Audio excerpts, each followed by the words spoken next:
हिमालय की इन खूबसूरत वादियों में एक ऐसा दिलचस्प रहस्य छुपा है जो हमारे भारत के सबसे महान महाकाव्य की कुछ ऐसी अनसुनी कथाओं को सामने लाता है जिनके बारे में हम में से शायद ही किसी ने सोचा हो। तो चलिए, बिना किसी देरी के द्रोणागिरी के इस बेहद अनोखे सफर पर चलते हैं और इस पूरे विषय को गहराई से समझते हैं। अब जरा इस विरोधाभास पर गौर कीजिए। एक ऐसा गांव जो भगवान राम को तो पूरे मन से पूजता है, उनके प्रति गहरी आस्था रखता है, लेकिन राम के सबसे बड़े भक्त हमारे सबसे प्रिय हनुमान जी की पूजा का यहां पूरी तरह से बहिष्कार किया जाता है। बिल्कुल सही सुना आपने। लेकिन आखिर ऐसा क्यों? क्या वजह हो सकती है इसके पीछे? देखिए, इस रहस्य को समझने के लिए हमें चलना होगा उत्तराखंड की नीति घाटी के बेहद दुर्गम इलाके में, जहां बसा है ये द्रोणागिरी गांव। नंदा देवी बायोस्फीयर रिजर्व के इस पवित्र और खूबसूरत इलाके में रहने वाली भोटिया जनजाति सिर्फ यहां रहती ही नहीं है, बल्कि वो सदियों पुरानी एक बहुत ही अनोखी परंपरा को आज भी संजो कर रखी हुई है। कहानी की शुरुआत वहीं से होती है जो हम सब बचपन से सुनते आ रहे हैं। लंका युद्ध चल रहा था और मेघनाद के बाण से लक्ष्मण जी मूर्छित हो गए थे। तब वैद्य सुषेण ने उनके प्राण बचाने के लिए संजीवनी बूटी लाने को कहा था, और स्थानीय मान्यता ये है कि वो जीवन रक्षक बूटी जो लक्ष्मण जी के लिए संजीवनी बनी, वो इसी द्रोणागिरी पर्वत पर पाई जाती थी। अब ग्रंथों में बताया गया है कि उस औषधीय पर्वत पर 4 खास तरह की दिव्य बूटियां मौजूद थीं: मृत संजीवनी, विशल्यकर्णी, सुवर्णकर्णी और संधानी। लेकिन अब आप खुद सोचिए, रात का गहरा अंधेरा था और समय बहुत कम, तो संजीवनी को पहचानने में समय बर्बाद करने के बजाय हनुमान जी ने अपनी असीम शक्ति का इस्तेमाल किया और पूरा का पूरा पर्वत शिखर ही उखाड़ लिया और उसे सीधा लंका की ओर ले उड़े। और बस यहीं से कहानी पलटती है। देखिए, स्थानीय निवासियों के लिए ये पहाड़ सिर्फ कुछ पत्थर या मिट्टी का ढेर नहीं है, बल्कि वो इसे साक्षात पर्वत देवता मानते हैं। उनकी गहरी मान्यता है कि संजीवनी ले जाते वक्त हनुमान जी ने अनजाने में ही सही उनके ध्यानमग्न देवता का दाहिना हाथ उखाड़ दिया था। और पता है, गांव वालों का मानना है कि उस कटे हुए हिस्से से आज भी रक्त बहता है। अब ये नाराजगी कोई छोटी मोटी बात नहीं है। ये इन ग्रामीणों के दैनिक जीवन और रीति रिवाजों में साफ नजर आती है।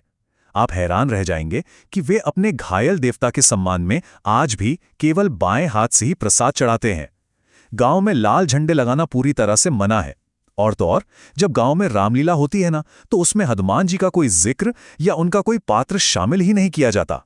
इनके रीति रिवाजों की गहराई को आज चूंचू से समझ सकते हैं। चूंचू असल में कुट्टू के आटे से बना एक शंक्वाकार प्रसाद होता है, जिसे ये लोग खास तौर पर पर्वत देवता को चढ़ाते हैं। ये छोटी सी परंपरा इस बात का बहुत बड़ा सबूत है कि इनकी धार्मिक प्रथाएं और इनका अपना स्थानीय इकोसिस्टम यानी पारिस्थितिकी तंत्र एक दूसरे से कितनी गहराई से जुड़े हुए हैं।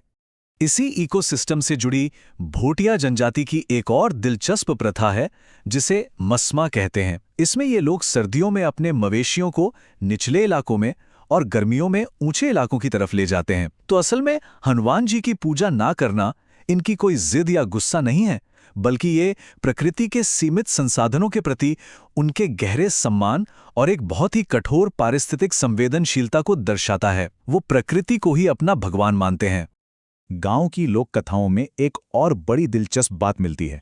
ऐसा कहा जाता है कि गांव की एक बुजुर्ग महिला ने ही हनुमान जी को संजीवनी बूटी वाला वो पर्वत दिखाया था। अब इस बात से गांव वाले इतने नाराज हुए कि उन्होंने उस महिला को समाज से ही बाहर कर दिया। इसी वजह से आज भी पर्वत देवता की पूजा वाले दिन महिलाएं पुरुषों को भोजन नहीं परोसती हैं। लेकिन कमाल की बात देखिए, इसी समाज में गांव की बेटियों को ध्यानी कहकर सबसे ऊंचा सम्मान दिया जाता है, क्योंकि उनका सीधा संबंध देवी नंदा से माना जाता है।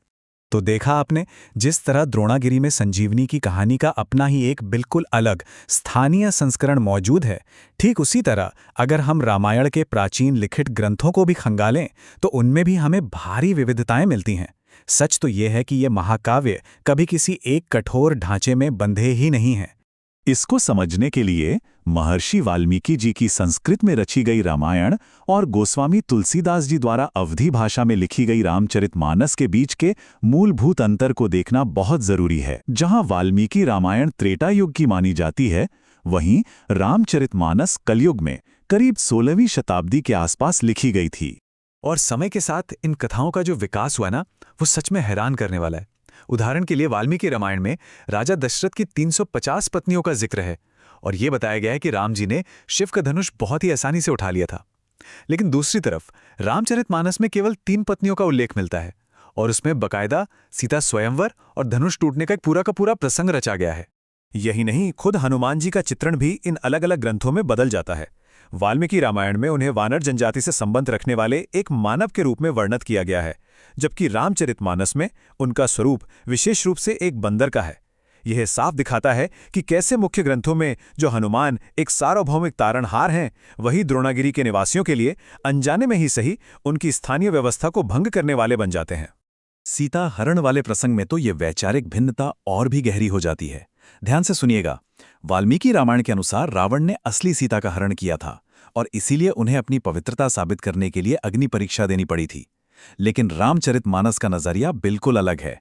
वहां रावण ने सीता जी के एक प्रतिरूप यानी एक तरह से उनके क्लोन का हरण किया था और जो अग्नि परीक्षा हुई वो असल में उस प्रतिरूप को असली सीता से वापस बदलने की एक लीला मात्र थी। इसी तरह भगवान राम के स्वरूप को लेकर भी दोनों ग्रंथों में एक बहुत बड़ा अंतर देखने को मिलता है। वाल्मीकि जी अपनी रामायण में राम को मर्यादा पुरुषोत्तम बताते हैं, यानी एक ऐसे आदर्श मानव जिनका आचरण असाधारण है और जो अंततः सरयू नदी में अपना शरीर त्याग देते हैं। इसके विपरीत तुलसीदास जी ने पूरी की पूरी कथा भगवान विष्णु के एक अचूक दिव्य अवतार के इर्द गिर्द बुनी है और इस कथा का अंत लवकुश के जन्म के साथ बेहद आनंदमय तरीके से होता है। अब वापस हिमालय की तरफ लौटते हैं।